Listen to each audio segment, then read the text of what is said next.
Welcome to Untold Shocking History Channel. Make sure to subscribe and like so you don't miss out more videos like this one. Delegates from the Cheyenne and Arapaho tribes pose for a photograph at Camp Weld, Colorado, on September 28, 1864. The meeting aimed to discuss issues of peace and territory. Leaders of the Kiowa, Apache, and Comanche nations pose in a historic delegation. The names Apache John and Big Looking Glass stand out among the participants. Spotted Tail was an important leader of the Cheyenne community. He supported the organization of the people and helped maintain the group's unity. Members of a Comanche community sit in front of tents at Fort Sill in the Indian Territory around 1873. The site served as a camp for families and was an important point for the people's culture and traditions.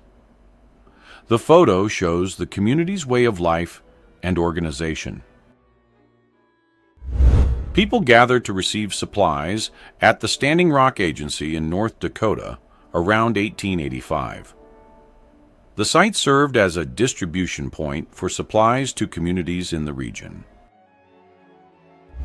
Prospectors work at extracting gold in Rockerville, South Dakota in 1889. They use sluice boxes to separate gold particles from the soil. The image portrays everyday mining life during the gold rush. Cowboys rope a buffalo on a plains between 1887 and 1892. The scene depicts the life of ranch hands who worked with cattle and other animals at the time. A treasure stagecoach known as the Black Hills Treasure Coach is seen moving on a dirt road between 1887 and 1892.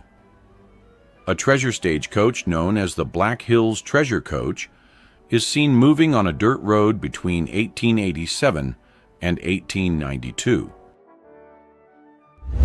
Directors of the Union Pacific Railroad pose next to a locomotive and cars 250 miles west of Omaha in Nebraska Territory in October 1866.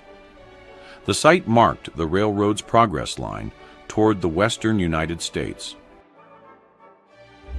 On the railroad stretch that ran through the Sierra Nevada, Chinese workers took part in building the rails. This effort was essential for connecting different regions of the country.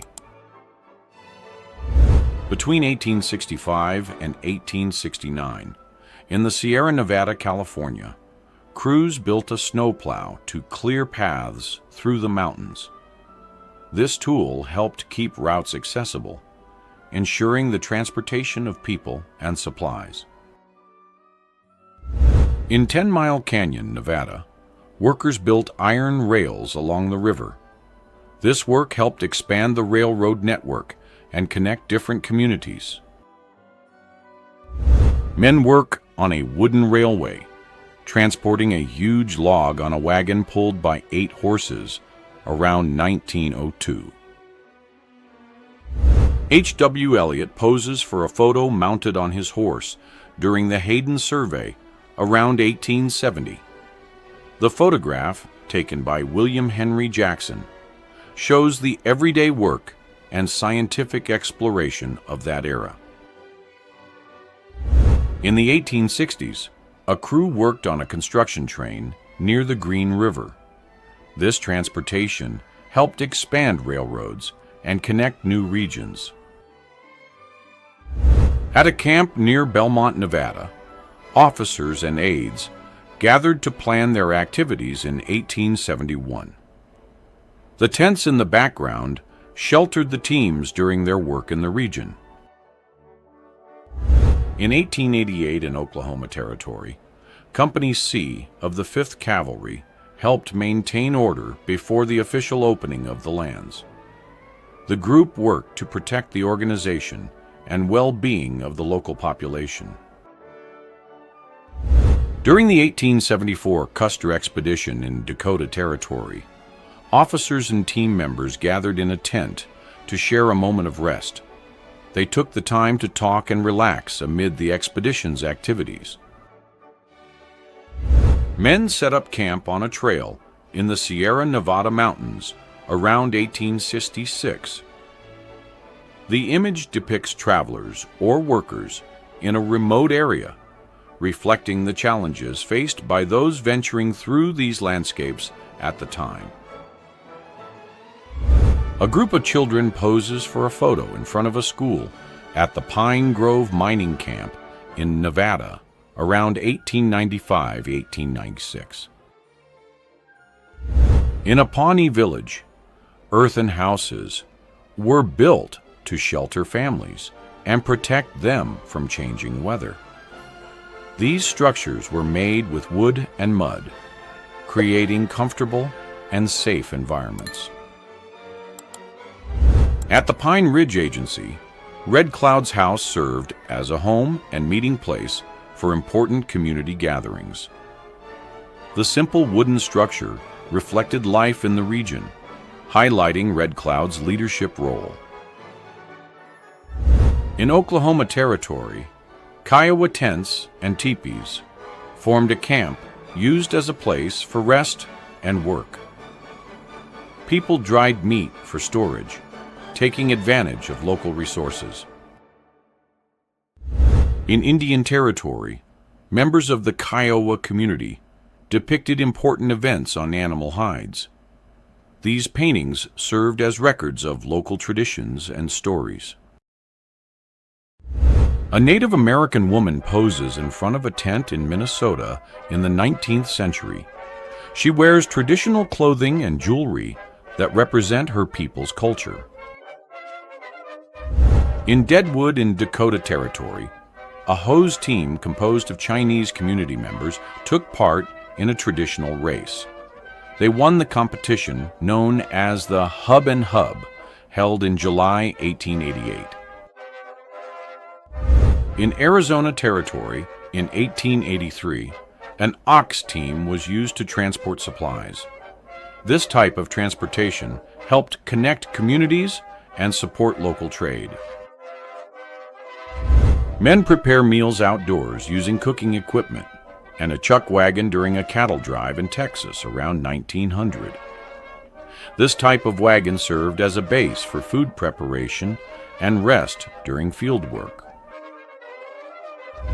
3 women and a man, all in uniform and mounted on horseback, pose for the photo at Fort Verde, Arizona, between 1884 and 1887.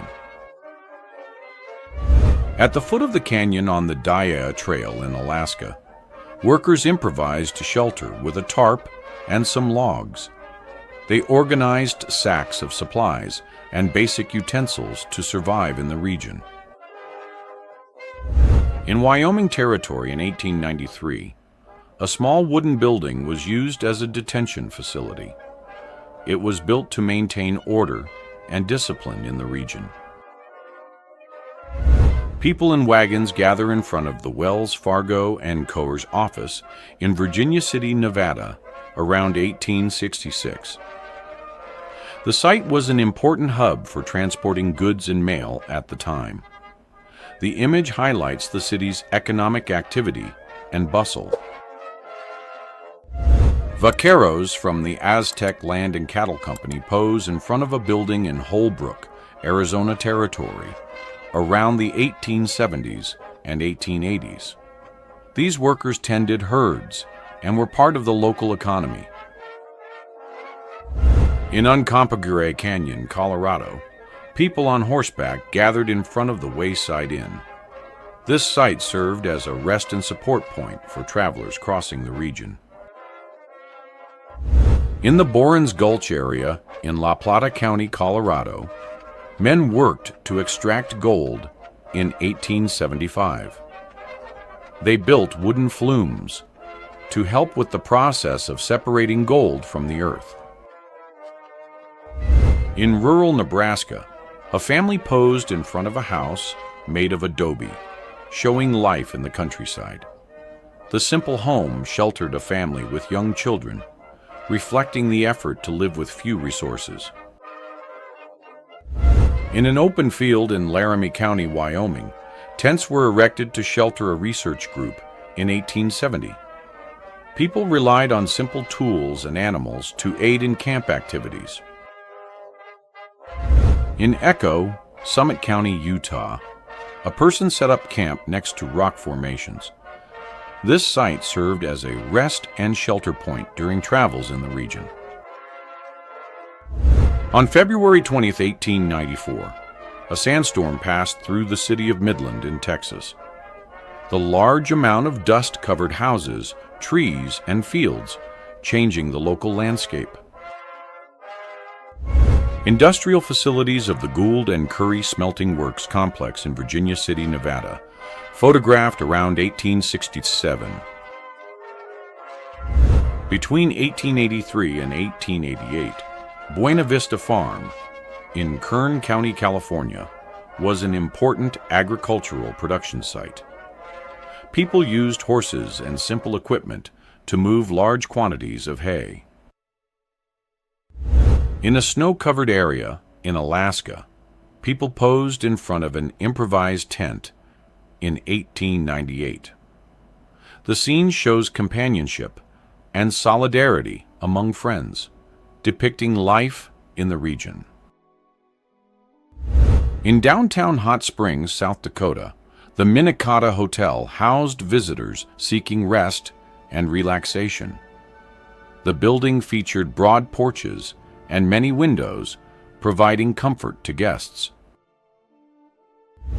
In Round Rock, Texas, blacksmiths and wheelwrights gathered to repair and manufacture essential equipment. This type of work supported community activities and aided in transporting people and goods. On the eastern summit of the Sierra Nevada, Swift's Station served as a support point for travelers and traders. The site was used for rest and resupply during journeys through the region. In a wood in the Mogollon Mountains in Arizona, tents were set up near Fern Spring, close to Baker's Butte. People used this site for rest and support during explorations in the region. On Harrison Avenue in Guthrie, Oklahoma Territory, merchants and residents gathered in May 1893. The shops offered various products, such as fabrics, shoes, and luggage, to the local population. Between 1869 and 1878, the Daily Reporter newspaper staff worked in Corinne, Utah, in a large tent that served as the newsroom. This makeshift space sheltered professionals dedicated to spreading news in the region. J.M. Webster and his family are portrayed in Wyandotte, Kansas, in 1867.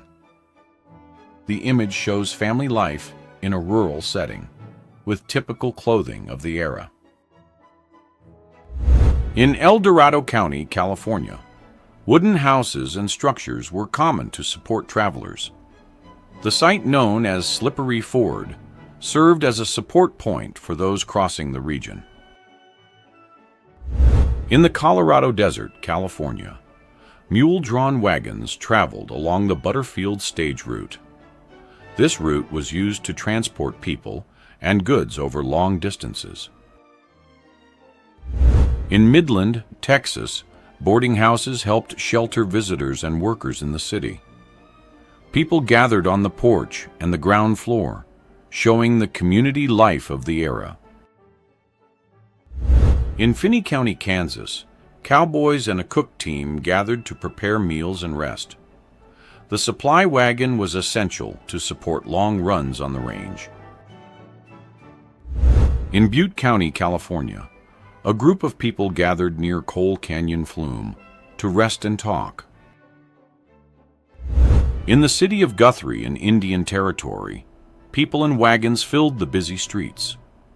The wooden buildings housed businesses and banks, helping organize the region's economic life. In Bannack, Montana, the region's commerce was strengthened by general merchandise stores like the Graves store. Residents and merchants gathered on the sidewalk in front of the store to discuss business and share news. On the banks of the Colorado River in Ehrenberg, Arizona, adobe houses were surrounded by wooden fences to protect the community. The site served as a gathering and shelter point for people in the region. In Kennett, California, people gathered in front of a hotel and a store, surrounded by horses and mules. The site was an important point for rest, trade, and social gatherings in the region. On Main Street in Bannack, Montana, wagons and horses occupied the road, connecting residents to the local community. The lined wooden buildings showed the flow of commerce and daily life. In Fort Worth, Texas, a group of 7 astronomers prepared to observe a solar eclipse. They set up their equipment at the S.W. Lomax Ranch to study the phenomenon. In Longview, Texas, people gathered in front of the Club Saloon, an important spot for social gatherings. This space served for conversations and exchanges of information among the town's residents. On Bridge Street in Helena, Montana, people moved in wagons and on foot among wooden buildings and shops. The street was an important gathering point for business and conversations, bringing together the local community. In the city of Tombstone, Arizona, wooden structures housed businesses and residences, driving the local economy. The city was growing rapidly, attracting people seeking new opportunities. On Main Street in Payson, Utah, wagons and people gathered to trade and meet with friends and neighbors. The lined shops showed the strength of local commerce and community activity. In Silverton, Colorado, burros transported iron rails for mining activities in the region. The animals were used to carry materials between work sites and the town. In the city of Virginia City, Nevada, the International Hotel was located on C Street, serving as a rest stop for travelers and residents. The site brought together people from different regions, offering lodging and meals. In the Indian Territory of Powhuska, a blacksmith shop served as a support point for the community. People and horses gathered there for maintenance and transportation services. At the Green River train station in Sweetwater County, Wyoming, a locomotive was parked in front of the main building. In northern Arizona, members of the Paiute community used friction to start a campfire. This technique was essential for cooking and staying warm during the day and night. At Fort Keogh, Montana, local residents took part in a skating party. This type of event promoted fun and unity among community members.